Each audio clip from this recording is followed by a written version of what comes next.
O vídeo de hoje é um conteúdo patrocinado pela Dark Side Books.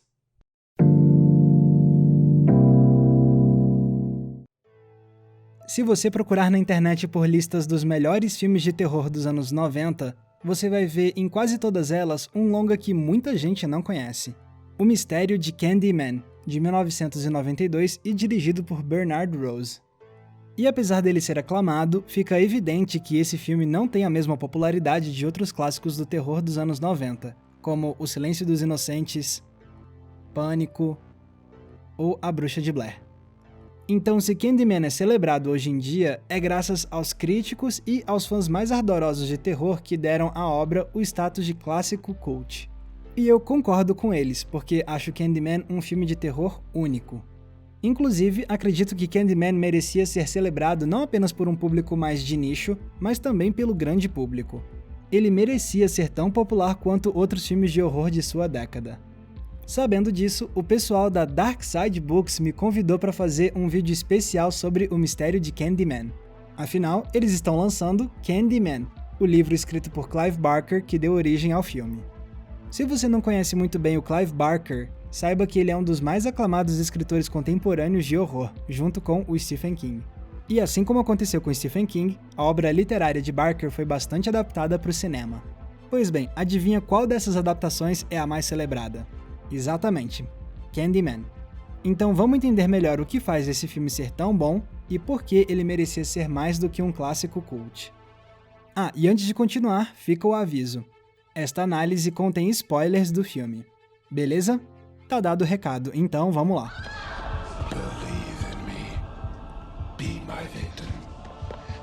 O Mistério de Candyman é uma história sobre uma lenda urbana.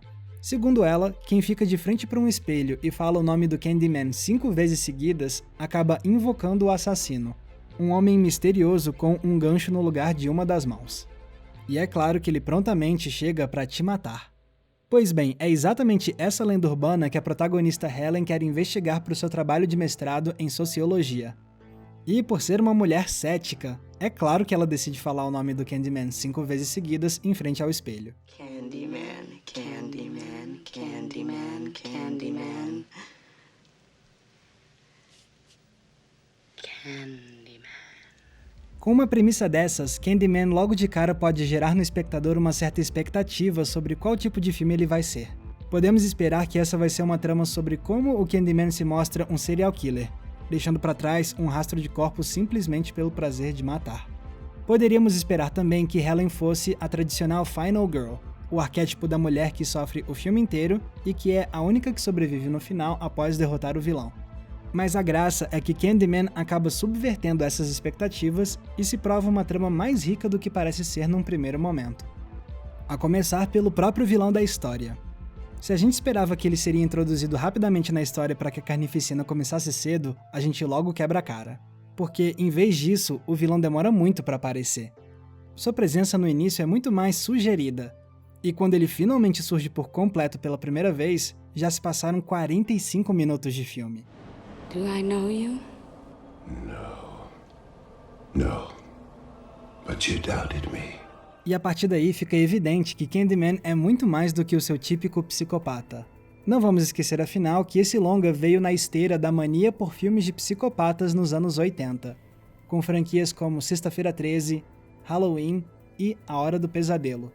Filmes que nos acostumaram a ver vilões fascinantes, mas que não tinham muita profundidade dramática. Eles eram praticamente máquinas de matar, eram puras encarnações do mal. Não que essa simplicidade dramática seja um problema, esses vilões funcionam muito bem da forma como são.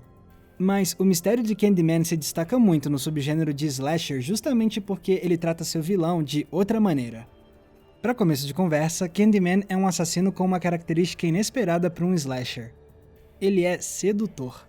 Repara na performance de Tony Todd. Ele encarna o assassino com extrema elegância, sempre com uma expressão calma e com uma voz sussurrada de barítono.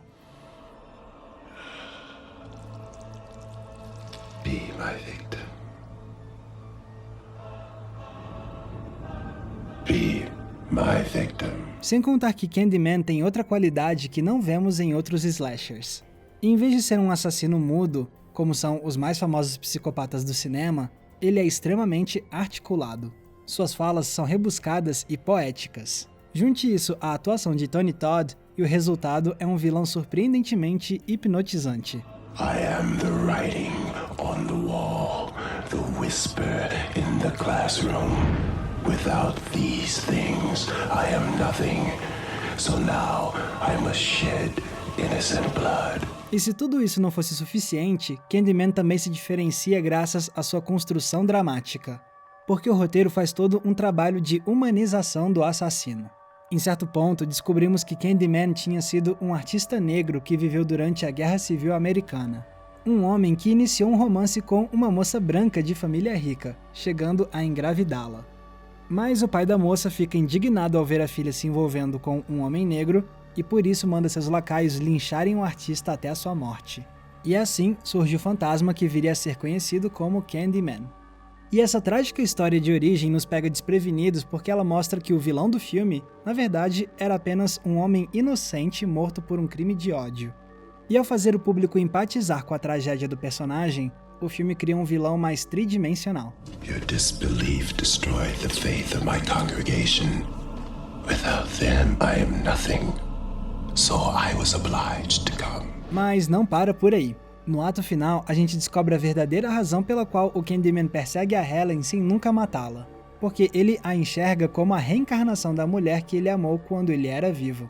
E ao lembrarmos que Candyman também tinha sequestrado um bebê, mas o manteve vivo, a gente percebe outra dimensão do personagem. No fim das contas, Candyman queria mesmo era reencontrar a sua amada e viver na eternidade com ela e com o filho que lhes foi negado. Então vemos muito mais do que um mero assassino sobrenatural que mata por matar. Temos aqui um vilão com motivações profundamente trágicas. Temos um antagonista que mescla a psicopatia de um Jason, a sedução de um Drácula e o amor obsessivo de um fantasma da ópera. As for our deaths, there is nothing to fear. Our names will be written on 1,000 walls. Já vimos então que o mistério de Candyman impressiona por criar um vilão diferente. Mas outra personagem que surpreende é a protagonista Helen, porque o arco dela é tão fascinante e imprevisível quanto o de Candyman. Se no começo temos a impressão de que Helen vai ser a clássica heroína relutante de terror, logo percebemos nosso engano. Porque numa reviravolta de roteiro, vemos que Candyman não a escolhe como vítima, mas sim como um veículo para cometer seus crimes, deixando que ela leve a culpa pelos assassinatos que ele comete e fazendo a vida de Helen se tornar um inferno. E se o filme depois parece terminar com Helen sacrificando sua vida para salvar o dia, depois ele nos mostra que esse ainda não é o fim da trajetória dela. Agora Helen também permanecerá como um espírito assassino. Percebe então como o roteiro inverte nossas expectativas sobre seus personagens centrais? Por um lado, temos um vilão com quem podemos empatizar em certo nível. E por outro, temos uma heroína que se transforma numa vilã. What's the matter, Trevor? Scared of something? A essa altura pode ser que você esteja pensando, ok Max, o filme tem personagens bem construídos, mas e a parte do terror? Pois bem, nisso o longa também é ótimo. Porque o fato dessa história ter subtramas românticas e trágicas não impede o filme de trazer um horror chocante. Em especial, merece destaque a maneira como o filme utiliza efeitos práticos para criar imagens aterrorizantes. A cena do beijo com as abelhas na boca, por exemplo, é facilmente uma das mais angustiantes do terror dos anos 90. Agora, junte isso tudo com a trilha sonora gótica composta pelo celebrado Philip Glass, e você tem um filme de terror que é poético, mas ao mesmo tempo grotesco.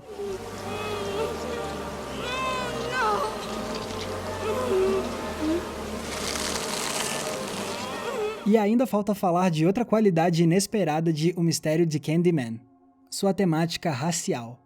Por mais que o racismo não seja exatamente a questão central da trama, ele ainda molda muito a história. Não só porque Candyman foi morto por conta do racismo, mas também porque no filme ele se torna uma lenda urbana mais forte numa comunidade negra em Chicago. E quando Helen vai nessa comunidade investigar a lenda de Candyman, fica evidente que há uma tensão racial entre os negros e a mulher branca e acadêmica que estuda a cultura deles. You know, whites don't never come here except to cause us a problem. Believe me, that's not what we want to do. E se você acha que essa inserção de temáticas raciais no terror dialoga muito bem com algumas obras recentes do gênero, você não está sozinho. Afinal, em 2018 foi anunciado que Candyman ganhará um remake produzido por ninguém menos que Jordan Peele, o roteirista e diretor que tem adquirido cada vez mais renome com seus filmes de terror protagonizados por negros. E isso me soa muito promissor, já que Peele pode trazer um remake que dê mais destaque às temáticas raciais que foram abordadas mais timidamente no longa original. Por exemplo, quem sabe dessa vez dê para explorar essa história pela perspectiva de protagonistas negros em vez de protagonistas brancos, e ver o que pode sair de interessante daí. I don't mean to be rude and it's, just the white folks that come around here ain't too handshaking with us, Já deu pra entender então por que eu fico um pouco frustrado com o fato de O Mistério de Candyman não ter se tornado um filme mais popular. Essa é uma obra que conseguiu se diferenciar bastante do que estava na moda, principalmente por mesclar o subgênero do slasher com elementos do horror gótico, como a atmosfera onírica, as subtramas românticas e o vilão que é simultaneamente tenebroso e sedutor. E isso tudo só melhora com o fato do longa ter algumas das mais assombrosas cenas que o terror nos apresentou nas últimas décadas. Claro, eu fico feliz em saber que o filme é celebrado sim por um público mais aficionado, mas definitivamente Candyman merecia ser algo além de um clássico cult. Ele deveria ser um clássico e ponto final. Galera, muito obrigado por terem conferido o episódio de hoje. E se vocês gostaram desse vídeo e querem explorar ainda mais a história de Candyman, vocês precisam conferir o lançamento que a Dark Side Books está fazendo da obra original de Clive Barker que deu origem ao filme. Inclusive, esse lançamento também vale muito a pena para quem já viu o filme, porque existem diferenças cruciais e bem grandes entre o livro do Clive Barker e o longa-metragem. O que significa que isso vai ser uma experiência nova, até mesmo para quem já gosta do filme, que nem eu. Sem contar, é claro, que essa edição está com um projeto gráfico fantástico, que é uma marca registrada da Dark Side.